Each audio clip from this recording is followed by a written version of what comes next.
વડોદરામાં ઈ બસ સેવાનો વિસ્તાર વધુ 20 બસો શરૂ થતાં કુલ 50 ઈ બસ દોડતી થઈ।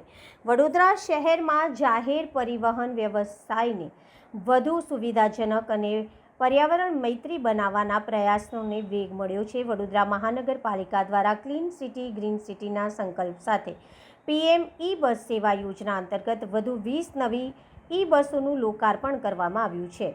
ગુજરાત સરકારના મહિલા અને બાળ કલ્યાણ તથા સામાજિક ન્યાય અને અધિકારિતા મંત્રી ડૉક્ટર મનીષાબેન વકીલના હસ્તે નવી ઈ બસોને લીલી ઝંડી આપી પ્રસ્થાન કરાવવામાં આવ્યું હતું। અગાઉ પ્રથમ તબક્કામાં શહેરમાં 30 ઈ બસો શરૂ કરવામાં આવી હતી। હવે વધુ 20 બસો શરૂ થતાં વડોદરા શહેરમાં કુલ 50 ઈ બસો નાગરિકોની સેવામાં દોડતી થઈ છે। ઈ બસોની સંખ્યા વધતા વિનાયક લોજિસ્ટિકની 50 સામાન્ય બસોને બંધ કરવાનો નિર્ણય લેવામાં આવ્યો હોવાનું જણાવ્યું છે।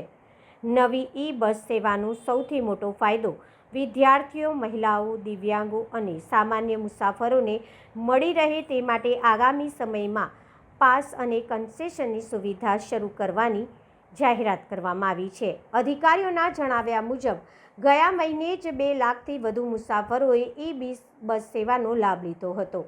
હાલ ઈ બસમાં ₹5 થી ₹30 સુધીનું ભાડું વસૂલવામાં આવે છે અને આ સેવામાંથી દર મહિને ₹29 લાખથી વધુની આવક થતી હોવાનું જણાવ્યું છે। આગામી 2 મહિનામાં વડોદરા શહેરને વધુ 30 ઈ બસ ફાળવવાનું આયોજન છે। સાથે જ શહેરથી આશરે 20 થી 25 કિલોમીટરના દૂર આવેલા ગ્રામ્ય અને ઔદ્યોગિક વિસ્તારો સુધી પણ ઈ બસ સેવા પહોંચાડવાની યોજના હોવાનું જણાવ્યું છે।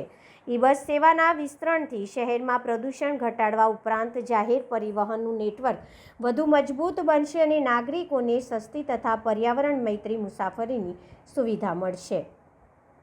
20 ઇલેક્ટ્રિક બસેસનું ઉદ્ઘાટન થયું છે। અગાઉ 30 બસેસનું ઉદ્ઘાટન થઈ ગયું છે અને આવતા 2 મહિના પછી અમે હજી 30 બસેસનું ઉદ્ઘાટન કરવાના છે। જેથી કરીને આપ જોઈ શકો છો કે ફક્ત ₹5 થી ₹30ની લો કોસ્ટમાં ક્લીન મોબિલિટી, ગ્રીન મોબિલિટી અને ઇલેક્ટ્રિક મોબિલિટી અમે સિટીને આપીએ છીએ। બહુ પોઝિટિવ રિસ્પોન્સ આવી છે। લગભગ મહિનામાં જ 29 લાખ પ્લસ અમે ઇન્કમ આવી છે। આશા રાખીએ કે આવનારા દિવસોમાં વધારે ઇન્કમ આવે અને ઇન્કમ બીએમસીને પણ સક્ષમ બનાવવામાં મદદરૂપ થાય। પણ અમે ખાસ કરીને મહિલાઓ, દિવ્યાંગો, સ્ટુડન્ટ્સ બાય એન્યુઅલ અને એન્યુઅલ પાસીસથી આ ટિકિટિંગ પ્રક્રિયામાં પણ એક સુવિધા લાવી શકાય એ રપવાની તૈયારી છે।